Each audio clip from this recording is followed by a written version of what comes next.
Hello and welcome back to another video. This is American English with this guy. I'm this guy. My name is Brent. I've been an English teacher in the United States for about 20 years. The goal of this channel is to help you with your English. And the goal of this video is a little bit different from all the rest. Here you will find 10 mini lessons that I originally did on Instagram, but were really too short to put on YouTube.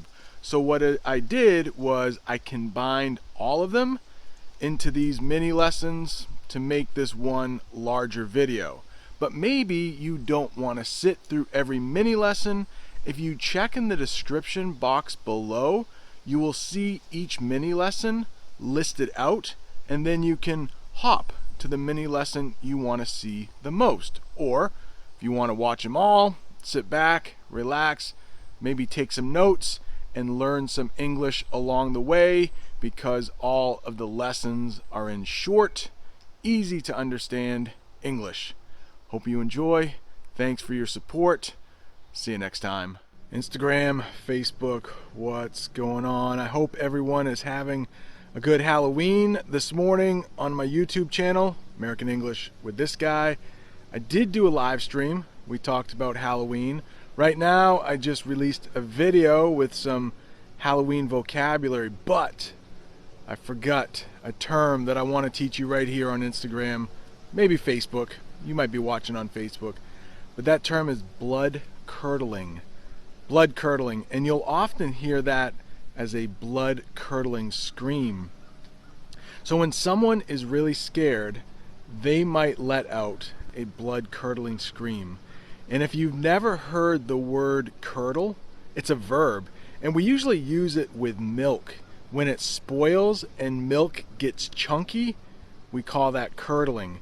And if someone is so scared they let out a blood curdling scream, well, their blood doesn't actually turn chunky, of course, but it's almost like it has curdled. So a blood curdling scream, blood curdling. Somebody might do that if they're really scared, and a lot of people get really scared on Halloween. Thanks so much for watching. See you next time.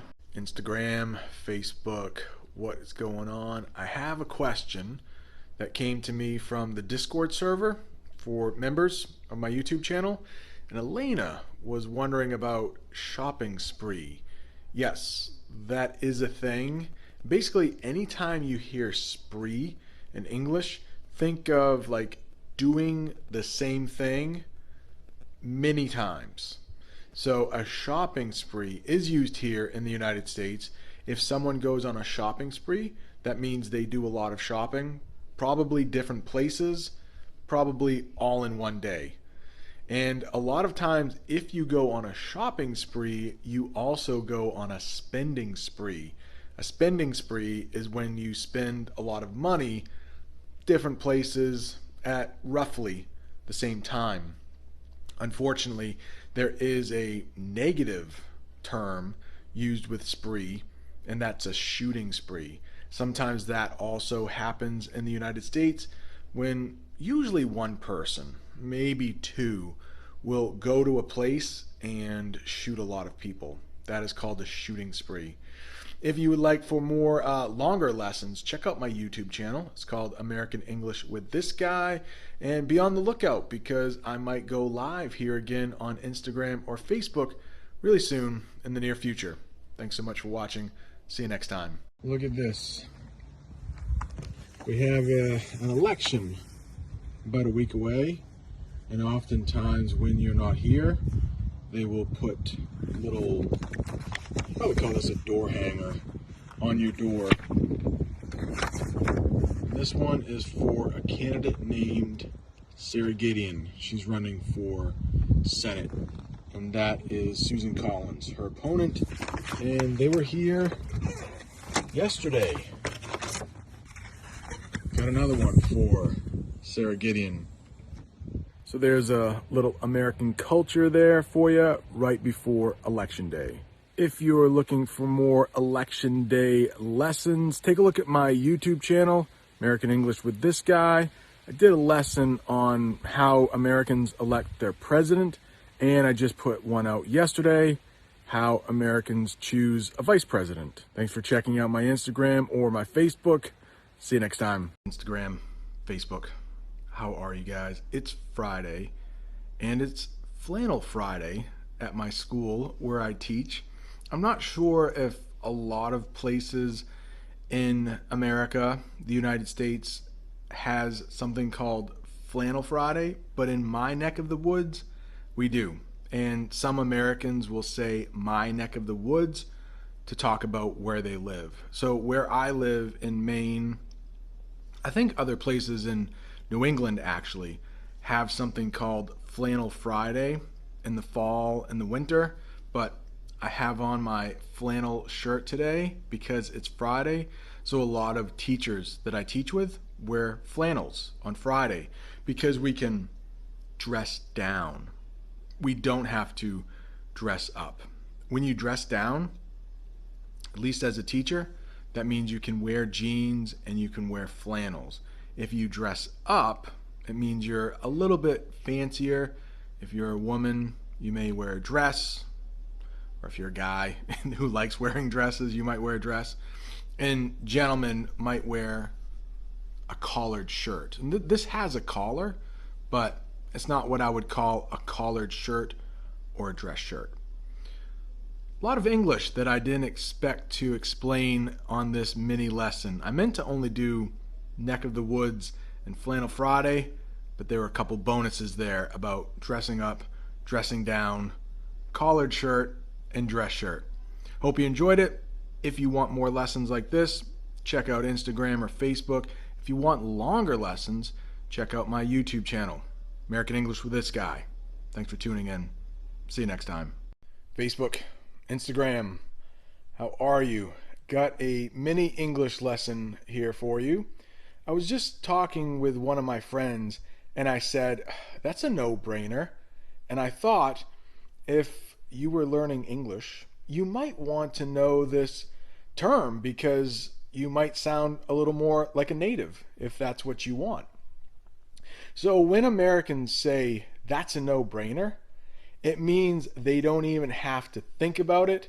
It's a definite yes when someone asks them a question. So let's give a couple examples here. And I love to use this example of this party Friday night. Maybe you are interested in a good-looking girl, good-looking woman, maybe a good-looking guy, whatever you're into. And you know they're going to be at this party Friday night. And one of your friends asks, hey, do you want to go to this party? You could be like, that's a no-brainer. Like, you definitely want to go there because you might get to talk to that person you really like. It's a no-brainer. Here's another example. What if your boss comes to you at work one day and says, hey, do you want a raise? Do you want more money? Yeah, that's a no-brainer. I don't even have to think about that answer. It's a yes. So that's what a no-brainer is. When somebody asks you a question, you say that's a no-brainer, means you don't even have to think about it. Hey, do you want a free trip to the United States? No brainer. I don't have to pay? Yeah, I do. All right. I hope that helped you with your English. Hey, I just did a live chat over on my YouTube channel. There's a link in the bio. I was celebrating a odd number of subscribers. Was it 2630? But during that live stream, I wanted to let everybody know that you should celebrate even your small successes in learning English. It doesn't have to be passing a major test. Maybe you just finished reading a book, or maybe you just finished reading a page, or maybe you found 15 minutes out of your day in which you could study English. Celebrate those small things in your English learning. Thank you so much for tuning in. See you next time. Facebook, Instagram, how's everything going? Today I'm going to talk about two phrases in the English language that sound very similar but mean very different things. Over the weekend, I was watching a great channel. Check it out, Rod VIP IDP. He's a Brazilian English teacher, a very good one. And he was doing an interview with one of my friends, Aroni. And in the interview, Aroni said, I used to play tennis, or something like that. And when we say, I used to do something, it means you did it at one time, but now you no longer do it. I used to suck my thumb when I was a child. I didn't really, but I definitely don't do it now. Little kids sometimes will suck on their thumb. I used to suck my thumb when I was a baby.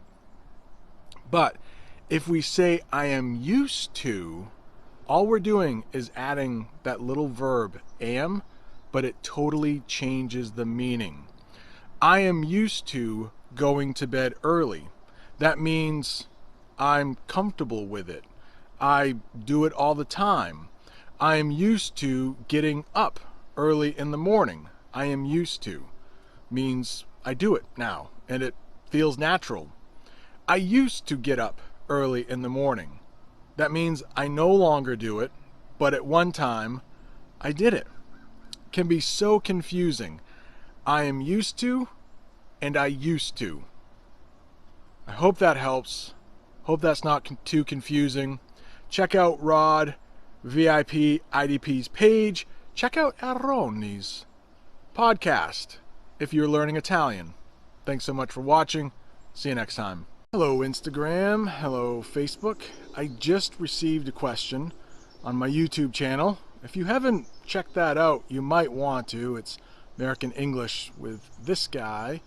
But channel member, Elena, asked about the saying tad nervous.